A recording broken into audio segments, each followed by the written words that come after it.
안녕하세요. 슬기로운 관절생활 명지병원 정형외과의 김진구입니다. 반월상 연골 사실은 이게 한자하고 이제 우리나라 말이 좀 섞여가지고 조금 어려운데 사실은 이게 또 연골하고 좀 헷갈리는 부분이 있어서 무릎 모형을 좀 가져왔습니다.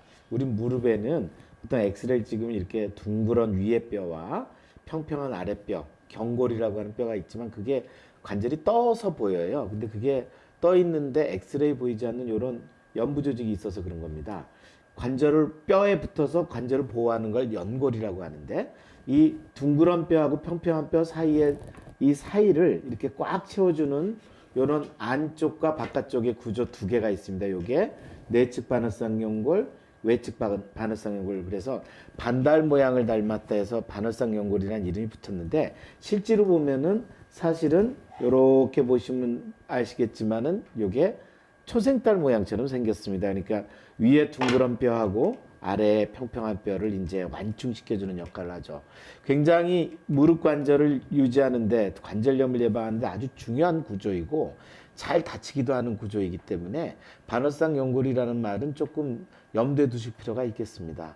일단 말랑말랑한 연부 조직이 있기 때문에 충격을 완충시켜주는 역할도 하지만 가장 중요한 걸로는 체중을 분산시켜주는 역할이 굉장히 중요합니다. 이 반월상 연골이 있음으로 해서 이 안쪽은 체중의 2배, 바깥쪽은 무려 3배 정도의 체중을 완충시켜주는 작용을 합니다. 실제로 이제 무릎 관절이 아주 재밌는 게 평지를 걸을 때는 자기 체중의 한 70% 정도의 힘을 이제 디디면서 이제 쓰게 되지만 계단을 내려갈 때는 체중의 5배 정도의 힘이 걸립니다. 그래서 그런 순간에 이 반월상 연골이 제대로 작동을 하면 바깥쪽은 3배, 안쪽은 2배 정도의 힘을 덜어주게 되는 거죠. 그래서 이제 무릎을 쪼그리게 되거나 비틀게 되거나 스포츠 활동을 하는 등의 많은 어떤 체중이 가해졌을 때도 이런 충격을 완충시켜주는 반월상 연골이 있음으로 해서 관절염을 예방하는 데 굉장히 중요한 구조입니다. 넘어지면서 손상을 입는 무릎 관절 중에는 반월상 연골이 있죠. 그런데 이제 조금 안 넘어지려고 오히려 버티다가 삐끗할 때가 제일 위험하거든요. 그래서 오히려 빙판길은 미끄러우니까 넘어지면은 그냥 꽝 부딪혀가지고 뭐 이제 부러지는데 이렇게 약간 미끌한 길에서 안 넘어지려고 이렇게 하다 보면 무릎이 이렇게 비틀어지는데 체중을 실으면서 비틀어져서 갈리다가 찍 하는 느낌이 있으면 반월상 연골 손상이 많아요. 그래서 사실은 이제 반월상 연골은 대표적인 스포츠 손상에 속합니다. 왜냐하면 스포츠 손상이 다 뭐냐면은 스포츠 운동은 이렇게 예측 가능하게 하면 안 되잖아요. 내가 이렇게 뛰다가 남을 속이기 위해서 이렇게 싹 이제 방향을 확 전환하려고 그러면 지면에 다리가 고정된 상태로 이제 비틀어지는 동작이 나오죠. 축구를 하거나 테니스를 친다거나 여러 가지 어떤 스포츠 운동을 하다 보면은 지면에 발이 고정돼서 비틀어지는 게 꽤 많이 있습니다. 그런데 일상생활에서도 우리가 꽤나 많이 그런 일이 있단 말이죠. 특히 겨울철에 이렇게 미끄러울 때 안 넘어지려고 하다 보면은 이게 비틀어지는 느낌이 있을 수 있고 등산을 하시다 보면은 등산길에 특히 내려올 때 아까 말씀드린 대로 체중의 5배가 걸리는 그 무거운 무게를 밀고 내려가는데 좀 돌길에서 미끄러워서 삐끗했다 그러면 이제 비틀어지는 거죠. 네. 그래서 그러니까 빙판길에서 넘어지는 아니면은 그냥 평지를 걷다가 이렇게 삐끗 넘어지면서 할 때 반월상 연골 손상이 올 수 있습니다. 그래서 이제 좀 이렇게 여러 가지 증상으로 다양하게 표현되기 때문에 꼭 이게 반월상 연골의 파열이다라고 얘기하기가 어려운 경우가 많습니다. 그냥 가장 흔한 경우가 그냥 좀 아프고 삐끗한 느낌인데 뭐라고 말을 표현할 수 없는데 불편한 느낌.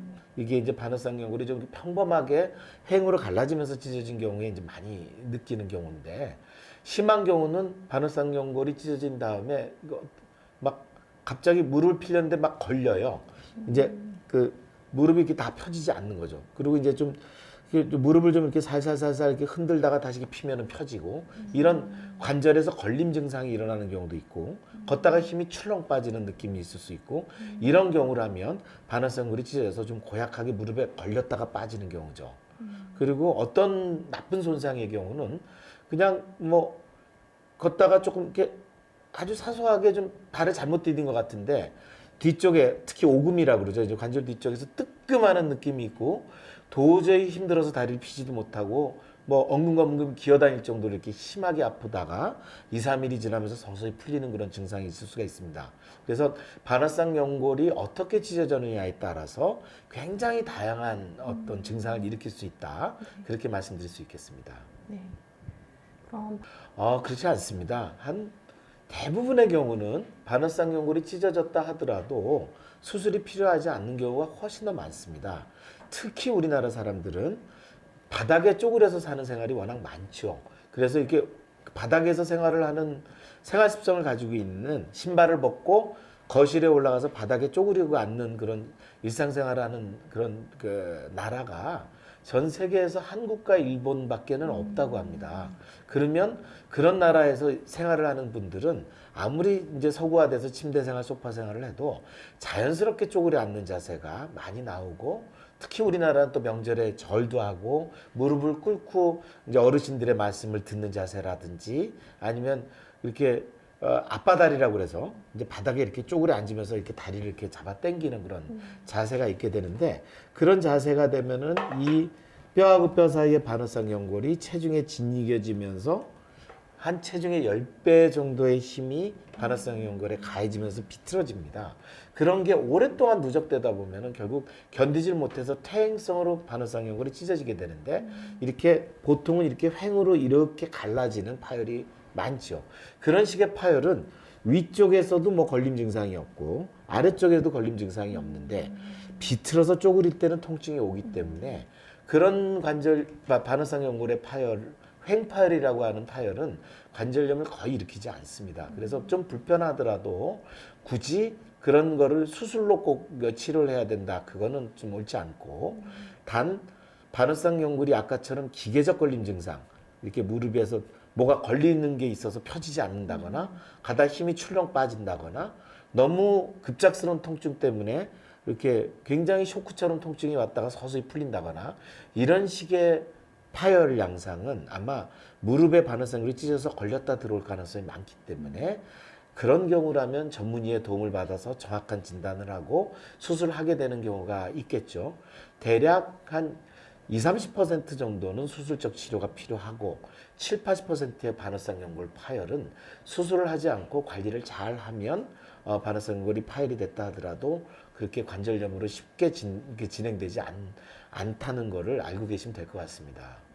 재생은 되지 않습니다. 한번 찢어진 반월상 연골은 붙지는 않는데 이게 아까 말씀드린 대로 이렇게 횡으로 이렇게 갈라지는 파열은 위에 관절면에서도 평평한 관절이 있고 아래에서도 관절이 있고 비틀어질 때만 반월상 연골 내에서 통증을 유발하죠.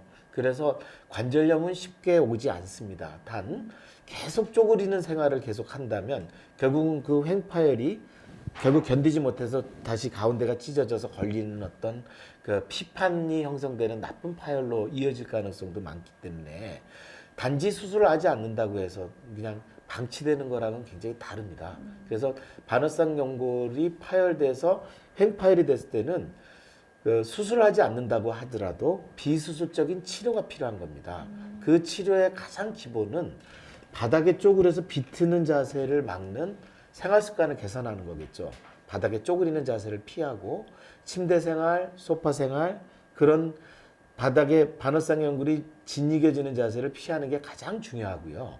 그 다음에는 이게 몸이 아무리 통증이 없다 하더라도 정상이 아니고 이게 찢어진 그런 느낌이 있으면 불편하기 때문에 그 다리를 쓰지 않게 됩니다. 그래서 그 짝재기 다리가 되는 거죠. 이렇게 거울을 보고 자기 다리를 보면 한쪽 다리가 아픈 다리가 확실히 가늘어진 그런 상태가 될 때는 근력이 빠져서 대퇴사두근에 힘이 빠지게 되면 대퇴사두근이 약하기 때문에 나오는 증상이 생깁니다. 계단을 내려갈 때 아픈다거나 앉았다 일어날 때 시큰한 느낌이 온다거나 그렇게 그런 갑자기 뛸 때는 통증이 묵직하게 온다거나 이런 식의 통증은 반월상 연골 파열 때문에 오는 증상이 아니라 오히려 반월상 연골 파열 이후에 그 해당 관절을 쓰지 않기 때문에 대퇴사두근 근육이 위축돼서 오는 증상입니다. 그래서 그런 생활 습관을 바꾸고 반드시 그 해당 관절의 주변의 근육을 튼튼하게 만드는 운동을 꼭 해주셔야 그런 치료를 할 수가 있는 거죠. 일단은 기계적으로 걸리는 그런 걸림 증상이 좀 심하고 대부분 반어성 연골은 바깥쪽 한 10에서 15%만 피가 통하고요. 안쪽엔 거의 피가 통하지도 않고 통증도 없습니다. 그래서 참 괴로운데요. 찢어진 게 있고 정상적으로 기능을 하는 조직이라면 의사이든 환자이든 누구나 이걸 다시 찢어진 거를 꼬매고 다시 완치를 시켜서 쓰기를 바라지만 그렇게 반어성 연골을 다시 꼬매서 성공적으로 다시 기능을 살릴 가능성이 그렇게 높지는 않습니다. 그리고 한 30-40% 정도까지 아주 바깥에 피가 통하는 부위만 잘 살려놓는다면 안쪽에 이렇게 일부 부분 절제를 했다 하더라도 반어성 연골이 관절염으로 바로 연결되지는 않습니다. 그래서 제일 많이 하는 그 수술은 그렇게 기계적으로 걸려서 자꾸 관절을 망가뜨리는 어떤 피판, 이게 덩어리를 도려내는 그런 부분 절제술이겠죠. 그런데 일부는 뭐 반어성 연골이 이렇게 갈라져서 찢어졌다거나 피가 통하는 부위에서 찢어져서 굉장히 심하게 걸리는 경우, 뼈가 붙어 있는 이 뿌리에서 찢어져 가지고 아주 심하게 아픈 경우는 다시 그거를 봉합시켜서 기능을 살리는 그런 봉합 수술을 할 수 있으면은 이제 하는 게 좋습니다. 그래서 이제 최근에는 이 봉합 수술의 기술이 점점 발전하고 있고 우리나라가 전 세계에서 가장 이 반어성 연골 봉합을 정말 잘하는 모범 국가로 많이 외국에서들 이제 인정도 하고 배우러 오는 분들이 많이 늘고 있습니다. 그럼에도 불구하고 봉합을 할 수 있는 확률은 20-30%를 넘지 못하고 7-80%는 결국은 이제 차선책으로 걸리지 않게 이제 부분 절제를 하게 됩니다. 네, 결국은 수술을 하면 걸림 증상이 없어져서 관절염으로 진행하는 걸 우리가 막을 수는 있겠죠. 근데 부분 절제를 하면 바로 걸을 수가 있다는 장점이 있습니다. 보통 다 1cm 정도 내시경으로 이제 직접 크게 째는 게 아니라 관절 내시경을 1cm 정도 구멍을 통해서 카메라를 넣고 아주 정교하게 절제를 하기 때문에 통증이 좀 적고 수술한 다음 날은 바로 이제 걸을 수 있는 장점이 있습니다. 단 문제는 반어성 연골이 절제를 한다 하더라도 근력은 오히려 더 떨어지기 때문에 해당 관절의 근력을 강화하는 운동을 꾸준히 하면서 생활 습관도 바꾸고 체중도 줄이는 그런 노력이 필요하겠습니다. 그래서 보통 수술 이후에 석 달 정도는 정말 열심히 이제 무릎 주변의 근육을 강화하는 운동들도 좀 하고 살도 조금 빼서 많이 걷고 좀 살도 좀 빼고 그런 생활 습관도 바닥에 쪼그리는 자세를 좀 피할 수 있게 그렇게 주의를 하신다면 수술 이후에 굉장히 그 증상이 많이 좋아지고 관절염을 예방할 수 있을 것이라 생각을 합니다. 만약 반어성연골을 꼬맸다면 보통 표준적으로 6주 정도는 목발을 잡고 봉합한 찢어진 거를 꼬맨 게 다시 힘을 얻어서 자기 체중을 견딜 만한 어떤 기간까지는 목발 생활을 좀 하고 그 이후에는 다시 근력 강화 운동과 생활 습관의 개선을 해야 되겠죠. 그래서 꼬매는 게 무조건 좋다고 말하기가 어려운 게 꼬매면은 그만큼 재활 기간을 좀 길게 잡아서 이게 성공률을 높여야 되기 때문에 주의 기간이 많이 필요하게 되겠습니다. 예, 반어성 연골 파열은 관절의 손상 중에 가장 많은 손상에 해당됩니다. 디스크보다도 오히려 반어성 연골 파열이 많다고 합니다. 그런데 다행스럽게도 대부분의 반어성 연골 파열은 수술을 하지 않고도 잘 관리를 해서 그 반어성 연골이 더 관절염을 일으키지 않게 관리할 수가 있습니다. 그렇게 하기 위해서는 바닥에 쪼그리는 생활 습관을 개선하고 무릎 주변의 근력을 강화하는 꾸준한 운동을 하고 체중을 조금 줄이는 노력을 하시는 게 가장 중요할 것이라 생각을 하고 그럼에도 불구하고 석 달 정도의 운동을 통해서도 계속 증상이 있거나 무릎에 걸림 증상이 있고 굉장히 심각한 쇼크 같은 통증이 느껴지는 경우에는 전문의의 도움을 받아서 관절염이 더 진행되기 전에 조기에 수술적 치료를 선택하는 그런 지혜가 필요하겠습니다.